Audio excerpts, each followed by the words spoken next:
এই যে ষড়যন্ত্র হচ্ছে, এটা বাংলাদেশের জনগণের মধ্যে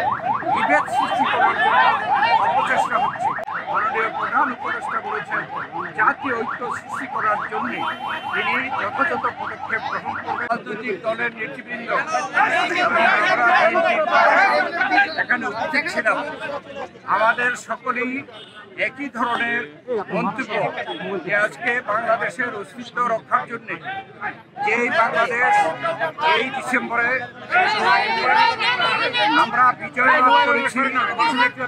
লাখো শহীদের রক্তের বিনিময়ে স্বাধীনতা সার্বভৌমত্বের জন্য, গণতন্ত্রের জন্য, অর্থনৈতিক মুক্তির জন্য এবং দেশের শান্তি শৃঙ্খলার জন্য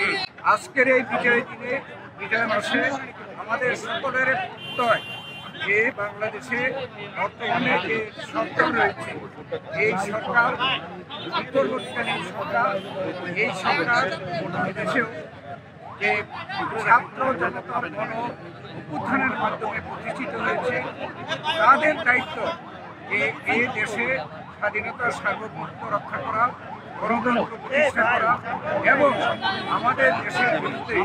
যে গত কথিত সরকার আজকে বিদেশিদের ষড়যন্ত্র করছে এবং বিদেশের যে সকল দেশ সেই কথিত সরকারের দেশের সরকারের সহযোগিতা করছে, তাদের বিরুদ্ধে সকলে কিন্তু ঐক্যমত এবং এই যে ষড়যন্ত্র হচ্ছে, এটা বাংলাদেশের জনগণের মধ্যে বিভেদ সৃষ্টি করার জন্য অপচেষ্টা হচ্ছে। অতএব আমরা সরকারের সাথে ঐক্যমত প্রকাশ করেছি যে আমরা সকলে জনগণ যেমনিভাবে জুলাই আগস্টে ছাত্র জনগণ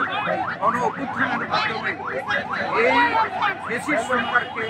বিদায় করা হয়েছে, তাদের এবং তাদেরকে যারা সহযোগিতা করছে তাদের ষড়যন্ত্রকে সেইভাবেই এদেশের সকলে মিলে এই আমরা সকলে মোকাবেলা করছি। এই প্রত্যাশা আমরা সকলে ব্যক্ত করছি এবং মাননীয় প্রধান উপদেষ্টা বলেছেন, জাতীয় ঐক্য সৃষ্টি করার জন্য তিনি যথাযথ পদক্ষেপ গ্রহণ করবেন। আজকে রাজনৈতিক দলগুলো যারা আমরা উপস্থিত ছিলাম, তারা সকলেই জাতীয় একটি ঐক্য প্রতিষ্ঠার জন্য আমরা এক